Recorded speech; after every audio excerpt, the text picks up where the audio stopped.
Oi, gente! Meu nome é Flávia Freitag, eu sou médica veterinária e hoje vamos falar um pouquinho sobre rotação em cirurgia de pequenos animais. Aqui no canal eu já coloquei outros vídeos contando um pouquinho da minha rotina durante meu internato rotativo, tanto na área de diagnóstico por imagem quanto emergência. E nesse vídeo eu vou contar um pouquinho para vocês como era na área de cirurgia. O que a gente fazia afinal? No começo e no final do dia a gente fazia rounds. Então a diferença é que no início do dia os rounds eles integravam os residentes, professores, alunos e technicians, e nele a gente discutia todas as cirurgias que seriam feitas ao longo do dia, todos os materiais e instrumentais cirúrgicos que seriam necessários para que a gente já separasse e tudo ficasse prontinho. E no final do dia a gente discutia como que as cirurgias foram, se o paciente teve alguma intercorrência, quais são as cirurgias para o próximo dia e o que nós temos que nos programar. Então, essa era a diferença entre o round de manhã e o round no final do dia, mas todos eles aconteciam todos os dias. Ao longo do dia, a gente exercia uma série de atividades diferentes. Além dos procedimentos cirúrgicos, que eu, como interna, não era responsável primária por aquele caso, então eu geralmente auxiliava ou o residente ou o faculty, o professor daquele caso, a fazer aquela cirurgia, mas não como cirurgia primária. Além disso, a gente também era responsável por fazer consultas pré-cirúrgicas. Nessa situação, eu entrava primeiro sozinha no consultório, conversava com o tutor, né? Fazia uma boa anamnese, coletava todo o histórico daquele paciente, fazia um exame físico e ortopédico muito detalhado, e daí, depois que eu tivesse todas essas informações, eu discutia esse caso com o meu residente ou com o professor, qualquer um que fosse o responsável primário por aquele caso, e daí a gente conversava e elaborava um plano de tratamento.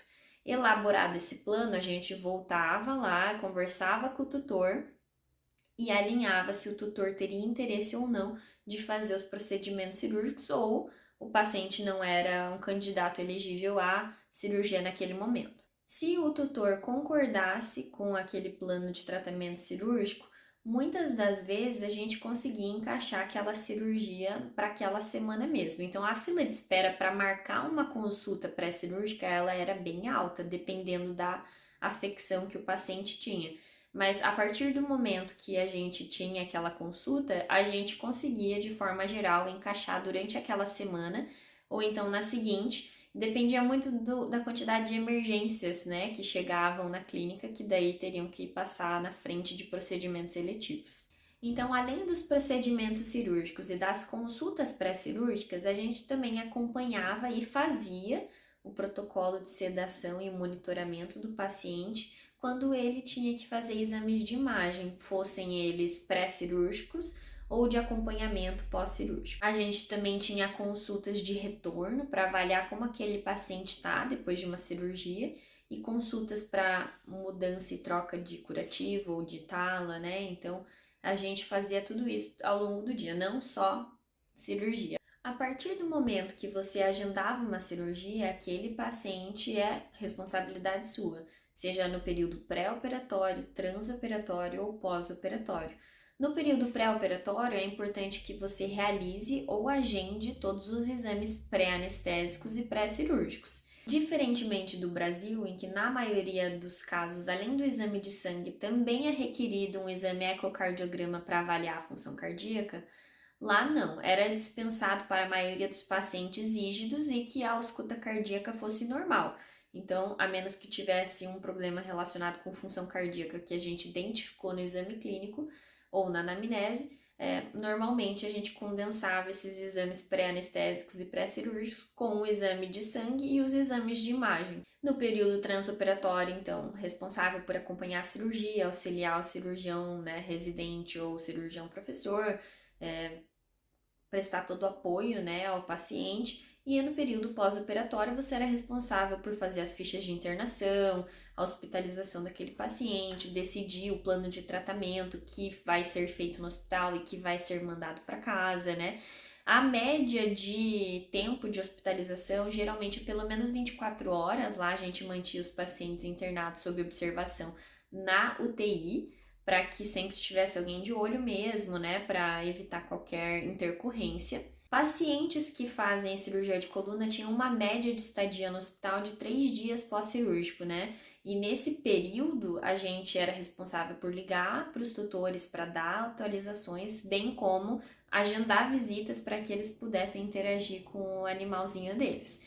No momento de alta, a gente explicava todas as medicações que iam para casa, como administrá-las. Também ensinávamos a fazer fisioterapia, então alguns movimentos básicos para estimular a propriocepção, sensibilidade, né?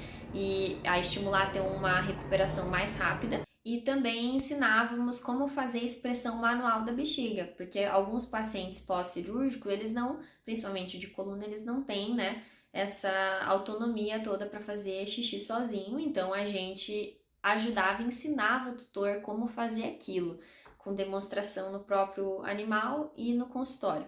E caso o tutor tenha dúvida de qualquer coisa que fosse, tanto de movimento de fisioterapia quanto de expressão manual da bexiga, ele podia voltar e a gente fazia uma nova demonstração presencial para que não houvesse dúvidas.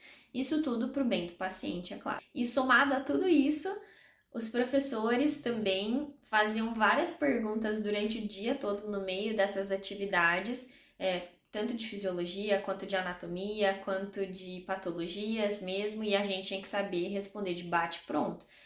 Então a gente era tratado com muito mais rigorosidade do que os alunos, porque obviamente já somos formados, né? Todo interno ele tem que ser um médico veterinário formado, então já espera-se que você saiba tudo aquilo de bate-pronto. Se você não soubesse, então você teria que revisar aquilo rapidamente e voltar com a resposta ao professor.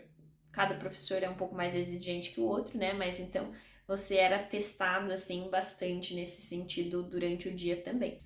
Então, essa foi basicamente a minha experiência de rotina na cirurgia. Tem algumas diferenças em relação ao Brasil, principalmente exames pré-operatórios, né? Alguns métodos escolhidos para fazer a cirurgia que são mais comuns aqui ou lá, alguns materiais diferentes, mas foi basicamente essa experiência que eu tive. Com certeza foi muito valiosa para mim também. E é isso aí, espero que vocês tenham gostado. Para quem tem interesse em fazer cirurgia, né, e de repente um internato, é mais ou menos essas as funções de um interno durante a rotação de cirurgia. Um beijo!